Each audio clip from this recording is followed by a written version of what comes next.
Moving right into our next session here, we've got formerly a co-founder of Generate Capital, where he accelerated decarbonization solutions, now as the director of the Loan Program Office for the U.S. Department of Energy. We have Jigar Shah joining Lee Cravatt, who hosts a podcast called The Climate Champions, where he sits down with leaders that are mitigating climate change. And so we are going to do that today live, and I'm going to pass it over to Lee in just a moment. You'll see that there are some props there. I will tell everyone in the audience that we will be tasting hot sauces live on stage. And this. Jigger, you got a vest on. You might want to. Yeah, exactly. See at what level that vest comes off. Exactly. You can see that there are no napkins, only tissues on the table. Sometimes it's just like, sometimes when they put you in the hot seat, it's just a turn of phrase. But it is not a term. You're going to be in the hot seat, buddy. You're going to be in the hot seat. I will just, as I pass it to you, Lee, I just want everyone to know in here, as you're leaving or as you're having lunch, there are everything that you guys will be tasting here. We've got extra bottles on your way out over by registration. Please feel free to take a few. Caution. I want to know which one. Well, you're gonna know. So, with no further ado, Lee, please. Yeah, so this concept, I think, was born. Karen saw, my brothers and I have a hot sauce review channel on YouTube called Cravat Attack. And we had Rob Wilhite, who grows his own Reapers, on our show as a guest. And so Karen watched it because we're both board members, and she thought it was great, so she asked me to do this. So that's how so Cravat Attack on YouTube. And I didn't know better to say no. But yeah, I used to eat really hot stuff, and now I've lost all my ability to eat hot food. I don't know. I don't know if that's going to be a good thing. We do have two good karmas here and no bad karma. So if we can get a bottle of bad karma, that would be very helpful. All right. Yeah. We only want good karma. Bad karma is one of my favorite sauces for just every day. So that's great. You'll have a good time with that. Yes, I have some. So there's a show actually also on YouTube called Hot Ones, I think, and interviews are done over hot sauce, and because people are in pain, they're more forthcoming. Yeah, exactly. So it's like it's the new truth serum. That's right. We'll save the tough questions for later when we get to the really, really tough sauces. So let's start off by actually having some good karma even before we go. And we have biscuits here. Just take a little piece. This first one, good karma, is super easy. So I say that most anybody can have it without having any kind of issue. All right. Okay? I'm not tricking you. I believe you. I've known you for a long time. I know where you live. I'm going to even have just half of a biscuit for this one. So you have to do this too, by the way. Time-tested approach to tasting hot sauces is the biscuit? No. This is what we had. This is what we had in the breakfast hall? Yeah. All right, let's do this. So again, you'll have no problem with this. I would say most people have no problem with good karma. Very tasty sauce. For those people in the area, I feel like I'm going to a California tortilla. Don't they have the whole wall of hot sauces? Cheers. Cheers. Yes, very mild. Very mild. Very tasty. Very easy. Yeah. But now, of course, my mouth is dry and I can ask a question. The biscuit got you. So you're going to say you're not famous, but I'm going to say you are. And that fame was built on really distributed technologies. You innovated the business model for solar, and I think really changed the trajectory of solar for the country. So awesome. But this, and I know you did a lot of other distributed technology work with batteries. You own a lot of batteries all over the place to generate capital. But this conference is about the importance of the grid as a platform for decarbonization. Yeah. Can you talk about that importance or disagree with it? Yeah. Well, so just one correction. I don't own any of this stuff anymore. The government made me sell it. But so I don't own anything anymore. I think I own diversified mutual funds at this point. Look, I think that I grew up in a really small town where used to fight over whether you're a Ford guy or a Chevy guy, right, in Sterling, Illinois. And I think that when you think about that population of people, resilience and independence, goes pretty deep. And I think that for a long time, as you know, the utility basically said you weren't allowed to practice independence or resiliency, right? That you weren't allowed to have any ideas outside of their idea because they were much smarter than you were. And so a lot of what we did was said, no, we need to have protocols by which we can put solar on our house or figure out how to put in a geothermal heat pump or do whatever it is that we wanted to do to make ourselves more independent and resilient. And the utility should be capable of adjusting to all of those loads, et cetera. I think that in 2013, I mean, I've known Catherine Hamilton forever, and of course Karen, but in 2013, I moved to New York and joined Richard Kaufman to help him with the Energy Czar work in New York. And I was just shocked. I mean, he had asked me about, they want to decarbonize New York and all these other things. And I think that at the time at which I went there, the grid utilization of New York was down at 31%. And I was like, how is that possible? The electric utility is saying that we need to wait 3 years to interconnect a solar or wind farm because there's no grid capacity, right? And, you start going down the rabbit hole, nothing makes sense. You start coming back out, you start meeting with you guys, like you learn about, dynamic load ratings and all these other things. And it turns out that, we basically have this theoretical structure where we need to sort of plan for the worst. And the grid utilization and the way the grid is planned is for the worst. And the rest of the time, it's unused, right? Because the worst doesn't happen every day. And then you say, well, how do I get access to that unused portion? Well, I don't know. That's not a very easy thing to do. You just got to stand in the queue, and you can only buy the parts of the grid in 8,760-hour chunks. You can't buy it in smaller chunks. Like today, I'll give you an example of the ridiculousness, right? So today, I totally get, right? Solar and wind guys are being unreasonable. They want to be able to put power into the grid whenever it is that they produce it. So they get a chunk of capacity, right? And they get an interconnection queue and they wait and they get a queue position, right?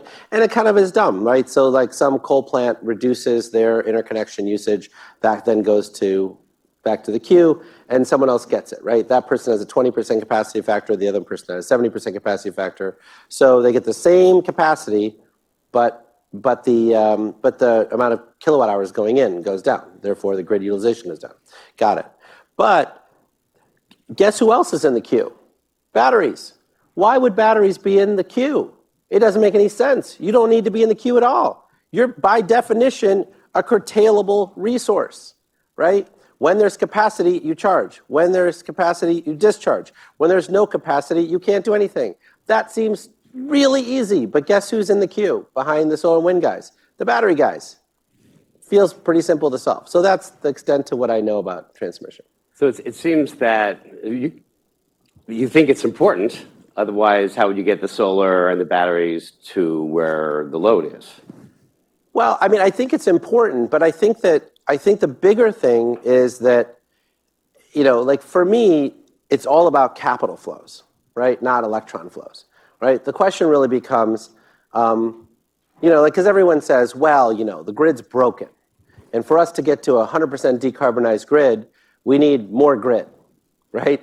And so we need to build, it depends on the number, right? Some people say we need an extra $100 billion in the grid. Some people say we need an extra $200 billion in the grid. And I think it depends on how much renewable energy capacity, basically, variable renewable energy capacity they want, right? Fine.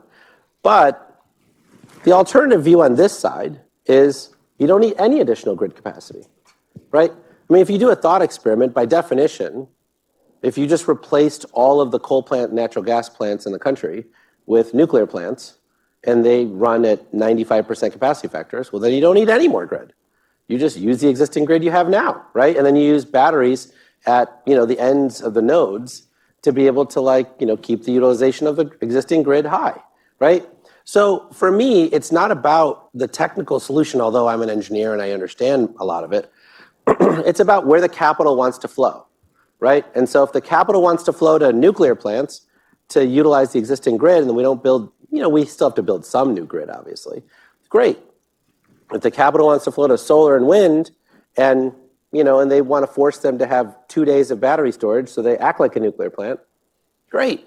If they want to actually let solar and wind go in for 2 hours of battery storage and build an extra $200 billion of grid, fantastic, right? But to me, where does the capital actually want to flow, and who flows the capital, right? Is it the utility company that flows the capital? Is it independent power producers that flow the capital? Is it the Public Service Commission, the state energy offices, right? But I think instead we argue over whether the grid's important, whether distributed generation is important, whether nuclear power is important.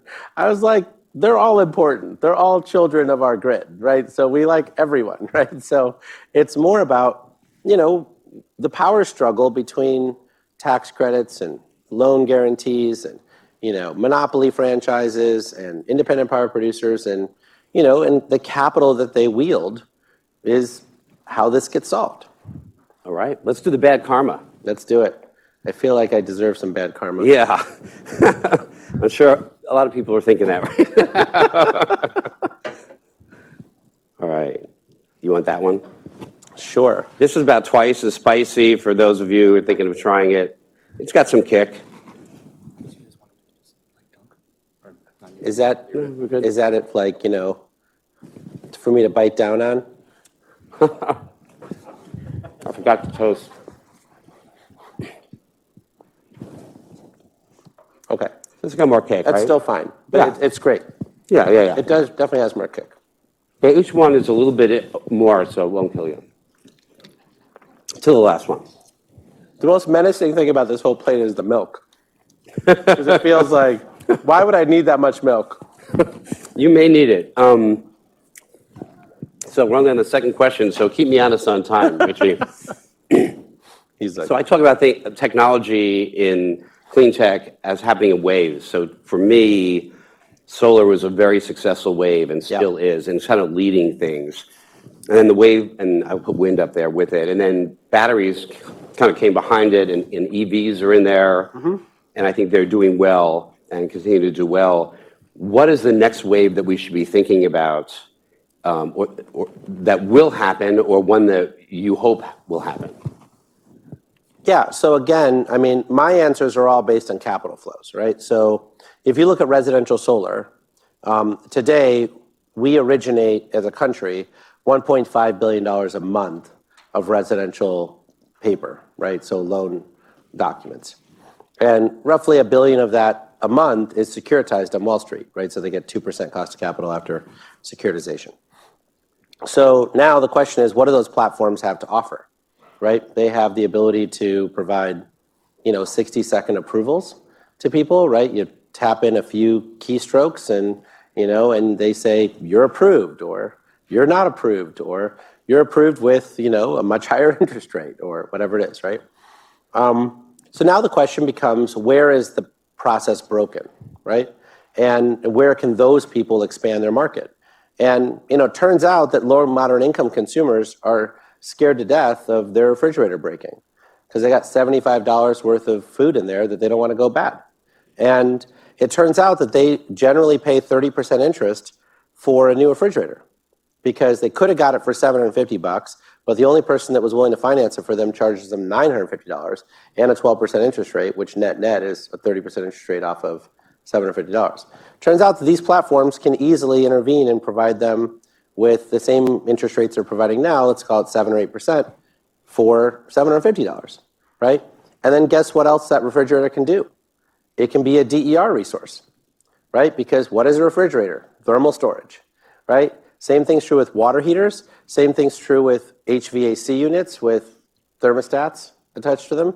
And the same thing is true, by the way, as Bob suggested, for the F-150 Lightning, right? And so now the question becomes, if we can actually take 1/15 of all of the appliances in the country, which is what the turnover rate is, every year and convert them to DERs, and you match it with FERC Order 2222, which says that the independent system operators now have to pay DER is the same that they pay a peaker plant. Well, now that's a $40 billion market every year, right there, right? Not just the appliances, but that's what the grid pays for grid services is $40 billion a year for balancing load, and that kind of thing, right? And so now if I can pay a poor person to provide grid flexibility instead of paying a peaker plant to provide grid flexibility, I've just ticked at least 17 boxes for the president. Jigger, 10 years ago, 12 years ago, at SDG&E, we put together a plan, and I was heavily involved about smart appliances and grid-attached appliances, and I was saying it would happen in the next 3 years, and it still hasn't really come. So it sounds like the next wave, in your opinion, is that we're actually going to do this. We're actually going to find a way to these solar financing platforms will have 51% market share by next summer of all HVAC financing for residential.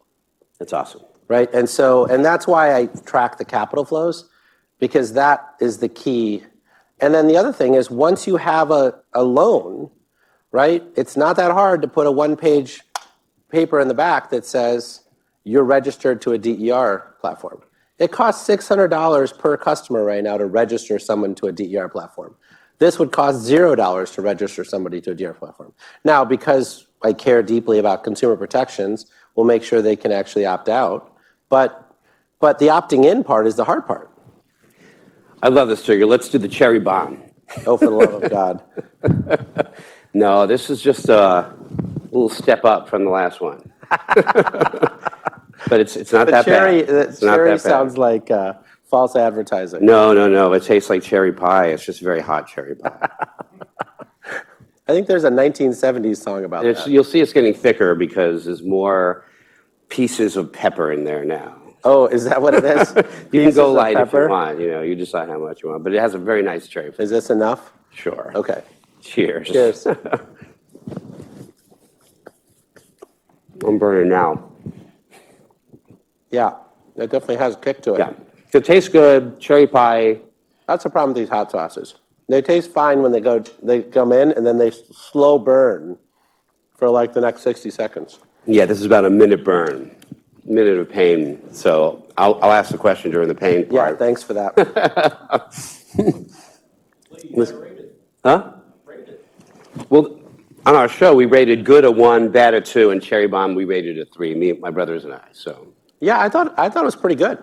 Yeah, it's a great sauce. It's just a little hot. I mean, you have to want. It's definitely hot. Yeah. It's definitely hotter for sure. But it's more flavorful than the first two. Yeah, it's. I think their top seller won a bunch of awards. Yeah, I'm washing it down with coffee. I have half and half in there, so. Sugar does help. Okay, I don't want you to violate any NDAs. I can't sign any anymore. Oh, the federal government awesome. Doesn't allow to sign NDAs. So what potential transformational technologies are you seeing and are you excited about?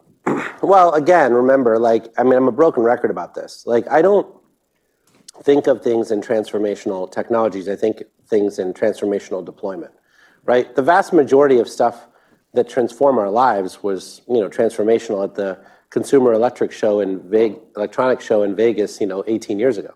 It just happens to be that people finally started buying it this week, right? And so Zoom.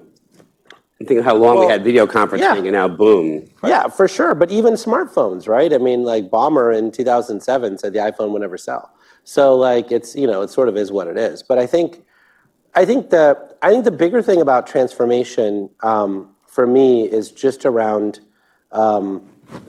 figuring out where people spend money, right? The average backup generator for a home right now is 6 months backlogged right now, and the average person is paying $32,000, right?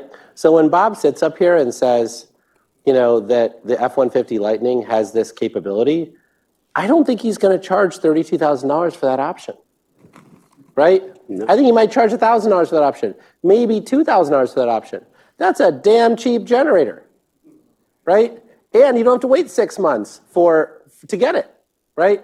And so when people are like, well, are they going to switch to electric vehicles? I was like, well, how often do you think they're going to be reminded that they need a backup generator, right? In Arlington, Virginia right now, you lose power at least twice a month. Well, in California, and a lot of parts of California, you have PSPS events, power safety shutoff events, and people I talk to, that is their biggest desire is to have some way of riding through those events. Yeah, but it's just so common, and I'm not beating up the utility for it. I'm not beating up anybody. Everyone's trying their best. But, for someone like me, like I live in Montgomery County, and, we learned for 14 years, Pepco, had been behind on the tree trimming budgets, and then, they had the derecho. I don't know if you remember that. We all learned what a derecho was back in 2012, 2013, and people were out of power for a week. I mean, you had, like metro buses that went to nursing homes, and people would actually like go in one door and out the other door so they can get 15 minutes of air conditioning. And so when these events continue to occur, right, you can imagine that the demand for resiliency services goes way up. And it's not really tied to your income level. It's tied to, like the amount of pain that you experience. And then when you combine that with the fact that the vast majority of government workers, forget about the rest of the workforce, government workers are all working remotely, right? And after we are asked to go back to work next year, I think 50% of government workers are going to stay working remotely. So now, if your income is tied to resiliency and your ability to get on to whatever platform of choice you have, well, then that service becomes way more important. And last time I checked, you can't take your standard internal combustion engine car and plug it in. People who did that died in Houston, right, from carbon monoxide poisoning. So, like, it's not safe to do that with those cars. And so when people say, well, is there going to be enough demand for electric vehicles? I was like, well, is there demand for resiliency at home? Yeah, I think that's transformational. I think you will see long queues of people waiting for electric cars for no other reason than to back up their house. But I hope you're right. I actually helped launch a company focused on resiliency. I've seen all these waiting lists. I know I'm right. And I'm the one financing all the gigafactories in the United States to provide the batteries for all those cars. Awesome. Let's do the next hot sauce. It's a step up. I'll give you more bread. It's a step up. Ghost Island. Up seems like, like you're like leading the witness. Yeah. Like maybe it's a step down. If that one hurt, and it did a bit, this one will hurt more, so. This is probably, oh gosh, you put a lot on that. That's way too much, but there you go. I'm definitely not going to put probably that much. 2x to that. You want to share some of yours with me? No, you can pour your own. Put some of that hot sauce on mine. Just be careful on the pour. Oh, I will. Yeah, this will step it up. Cheers. There you go, cheers. Which one's it called? Ghost Island. Oh, God. Ghost Island, it's mustardy. It's probably a ghost pepper, right? Yeah. It starts off not so bad, but it's gonna kill you later. Well, I hope not. By the time we get to the answering part of the question. We're going up slowly. So no offense, but I thought the cherry one was hotter. Right now it feels, well, it's how much you put on too, but it does feel like I did put a lot less on. But the ghost builds, so you'll see a little bit more build. All right. Yeah. I might be impervious to the ghost. So you co-founded SunEdison. Mm-hmm. You co-founded Generate Capital. Yeah. You've done great things. Thank you. In my opinion, in helping to decarbonize our world. How are you going to top it in your current role, where you had to, diversify your assets? Well, the beauty is I don't, right? I mean, the beauty of my current role is I'm currently in service. So, when I was starting SunEdison in 2003, I had read all the papers that Shimon Arbach had written about risk-reward on different energy technologies. And this great case that he made that solar was a very low-risk asset. And I would go to the banks and say, here's these papers, this is great. And these are all people that by the way, that you guys all herald as paragons of, leadership, right? And they'd say, Jigger, solar's unfinanceable, right? Had I gone to the federal government for assistance, they also would have shut the door in my face.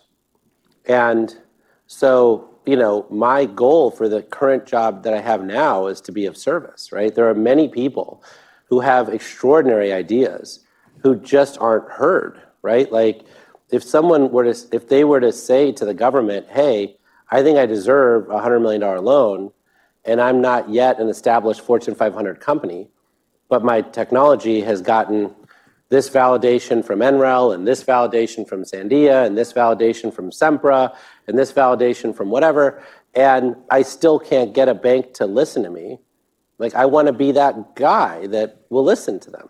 So, right? so I have a question. So when I heard you had this job, I thought this is great because somebody decided, or some process decided to give Tesla a loan when they needed a loan really bad. And now we have a very different auto industry coming, right? Yeah. So, and an ungrateful billionaire. Yeah.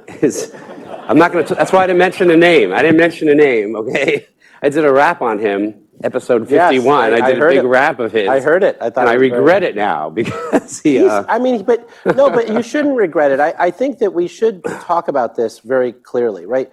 When I say that capital flows are the most important thing, I, in some ways, mean that these potential billionaires are the most important thing, right?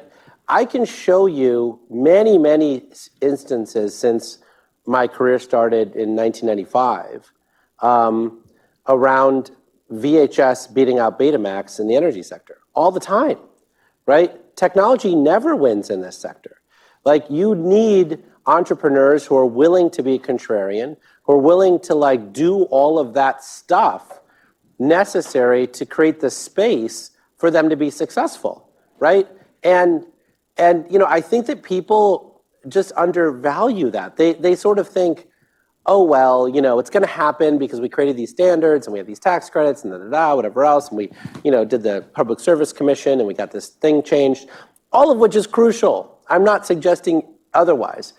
But it also requires somebody with a force of will to actually say, I'm not going to continue to accept slow and steady wins a race, right? That's why I did the rap. And it's interesting because my daughter says, Dad, take it down because of some things that Elon has done and said. No. And I'm like, he's still the climate champion, even though. I don't think that's true. But I think that he is. There are some others. No, he's a champion for electric vehicles. If electric vehicles happen to destroy the earth, I think he'd still be pro-electric vehicles. I think that in general, there are a lot of people who are pro-technology, and I don't begrudge them for that. But they're not necessarily pro for, figuring out how to save the planet from climate change. So are you hoping to have a Tesla? Find that kind of a company? No, I have a Volvo XC90 plug-in. Because are you looking for your own company that you give a loan to that makes it big? Is that one of your goals? I have 60 of them. Okay. In my pipeline now. The one that we will be announcing soon, is, in my opinion, much bigger than Tesla. And I think that, and they all have the potential of doing that, right? I mean, we have people who have extraordinary abilities to do low carbon cement, right? I mean, you think about how much cement we use in the United States and in China and around the world, that could be far more consequential than electric vehicles, far more consequential, right? When you think about, some of the things we do on fertilizer, right? I mean, we import fertilizer from the Ukraine that gets shipped to Tampa, that gets put into a pipeline to Louisiana, that gets put into a pipeline in Nebraska. That's ridiculous. We have some of the cheapest natural gas in the country, in the world, and we can't make our own fertilizer, right? We have technology for that. We have technology for, I think we have the ability to do direct air capture for less than $70 a ton, right? What that means is once you have a regulatory construct by which polluters have to pay for all CO2 they put out of the door, then $70 turns out to be the carbon price, right? Because you say, pollute as much as you want, just take it out, right? And so that's why direct air capture matters. And so I'm excited about all these things, and I do think we're going to create 60 more Teslas out of this program. Awesome. Hey, Richie, how much time do I have? Oh, that's not enough. All right. So you're having this hot sauce, so let's quickly go for. I think what's happened to my body Yeah. is that like over the years, my tongue no longer like gets overwhelmed with hot sauce. It's my neck. My neck goes into my It, shoulders, like, actually. it starts sweating, and like, but my tongue has like been deadened or something over the years. Okay. This is, I'll have a little bit more. This is much hotter.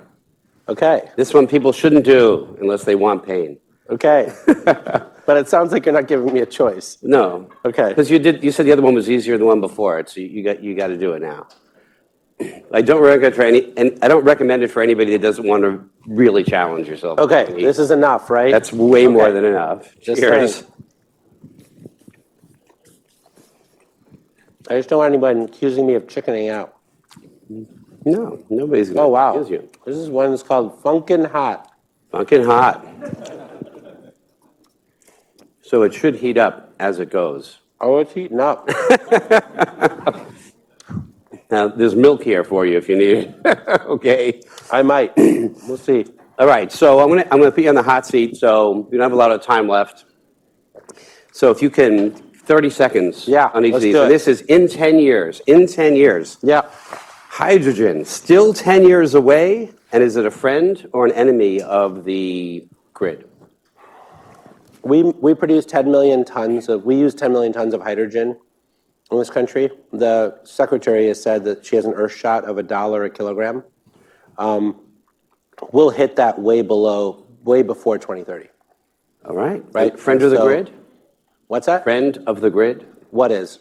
Hydrogen? It's or- a non-event for the grid. I mean, it's a friend for the grid in the sense that we will, as we talked about, we underutilize the grid, right? So we structurally underutilize the grid. So hydrogen will be a reverse peaker plant. Like every time there's excess capacity Yeah. in the grid, we'll just make hydrogen. And so, yeah, so I think it'll be a friend of the grid from that perspective. All right, 10 years, what direction is the wind blowing? In terms of like, What's going on with wind? so we have technologies today that can bring in wind components via like Boeing, like whatever, B-52 bombers. And so I think you will see wind turbines that literally the same exact footprint that we have now will be 80 meters higher and produce 4 times more power. So So it'll bullish. produce way more. Yeah, yeah. For the exact same footprint. We won't even need to build more wind farms. We'll just replace existing wind farms with things that will produce way more. How bright is solar? Wow. 10 years. I mean, it's infinite, right? Like, I mean, we all know that solar is the ultimate future, right? I mean, I love nuclear power and I love everything else, but like when you think about how much sun hits the earth every day, it's just extraordinary. I think what we will have in 10 years is a financial solution to not needing a credit backstop to solar, right? So literally every single square foot that you see when you fly into an airport will be covered with solar. Every single square foot. And the reason for that is because you will find, and the utilities already know, that producing power in the distribution circuit is way, way better than producing it in the middle of the desert and bringing it in, right? And so they will get over their issues and figure out what to do with it. They can either store it, they can turn it into heat, they can turn it into hydrogen, they can like put in smart panels, they can do all sorts of stuff. They can use all the batteries in the cars as storage, they can do whatever they want to do, but they will no longer like push back on distributed generation in the way that they're doing now, because it just, like I'll give you an example. Today, you can fill a Walmart store on the roof for $1.30 a watt, right? That means you can generate power at 5 cents a kilowatt hour with like gargantuan profits for the finance sector. All the tariffs in the country are like 10 cents a kilowatt hour. So if there's nobody to buy that power for 1/3 of the 20 years, it still makes sense to put it there. Right? Yep. Like that to me is something people are not fathoming. Yeah, super strong solar supporter. As always, nukes. I will be announcing the first new nuclear plants being constructed in this country next year. and using small modular reactor technology. And I'm super excited about it because we basically can make nuclear plants in a factory. It's the same as, let's say, an offshore wind. SMRs. Yeah, it's sort of similar to an offshore wind, like nacelle, et cetera, right? Like those are big pieces of machinery making 12 megawatts of power. Like, it's big, right? A GE facility makes only 100 of them a year, right? We'll have those factories making SMRs. And I mean, if you just look at data centers today, there are data centers today that use 1,000 megawatts of power. You'll just co-locate one of these nukes right next to it. Okay, last one. Will fuel cells sell? Well, I've heard you say no in the past. Well, I mean, I was the largest investor in fuel cells when it was at Generate. So I don't know if I ever said no. Okay.